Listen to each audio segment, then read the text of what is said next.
Archiware is a data management company. We do software for archive, backup, and cloning or replication. What have you got that's new for NAB? For NAB here, we are showing the data mover, which allows the archive to be extremely flexible. Can move data that has been archived between cloud, disk, and tape storage freely around. We can replicate it from one storage category to the other.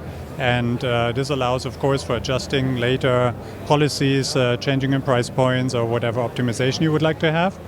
Then we are showing here for the first time our S3 Object Archive, which is a new interface to P5 Archive. So every solution that has S3 implemented already can talk to P5 Archive and use our archive service to LTFS tapes, to disk storage, or to cloud, of course, and additionally gains the advantage of the data mover behind everything. So S3 as an incoming, so to speak, incoming channel to the archive. What is it that makes this important? Why should we pay attention to this release?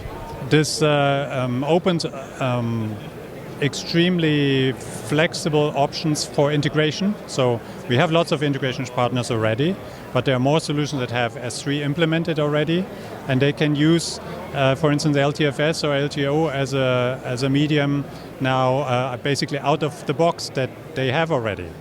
So that's an important step forward for opening more integration options. One of the themes here at NAB is the creator economy, people that are new to media. For someone that's new to media, should they pay attention to Archiware, and if so, why? People who are new to media, it depends on the scale, I would say. So there's lots of media production going on the lower level, so with iPhones or just doing podcasts or something like that. And for that, we are maybe too scaled out. So we are aiming more towards professionals who have at least 50 terabytes, 100 terabytes, or a petabyte of storage in use, where it makes sense to have a long-term archive on tape, where they want to keep things for 10 years, 20 years, or beyond.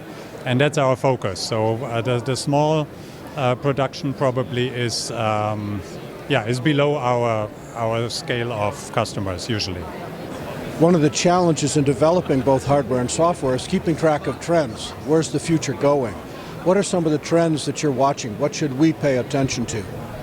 So what we see is, of course, growing formats, growing file sizes, and the diversity of production formats. So they spread out from, as I said, mobile to high-end 8K, 16K, crazy stuff. So the gamut grows, basically. And that's a challenge to keep all of that in a production workflow.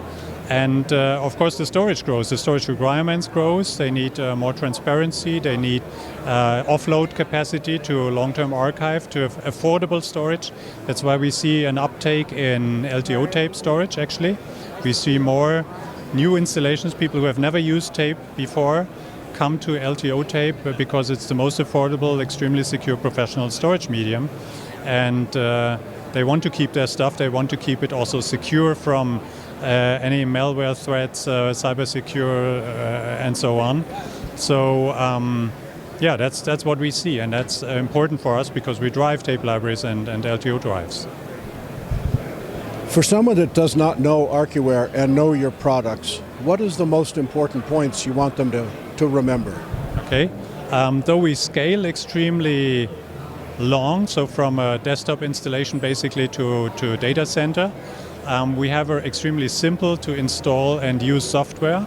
So people can use that basically in 10 minutes, and it still scales to billions of assets and petabytes of storage, being the same solution. So if somebody uses that in a 3-person company or in a data center or with 5 petabytes of data, it's always the same software and always easy to learn, but still has lots of options, but they are not getting in the way. They are for people who need them, but creating a basic setup takes only 5 to 10 minutes.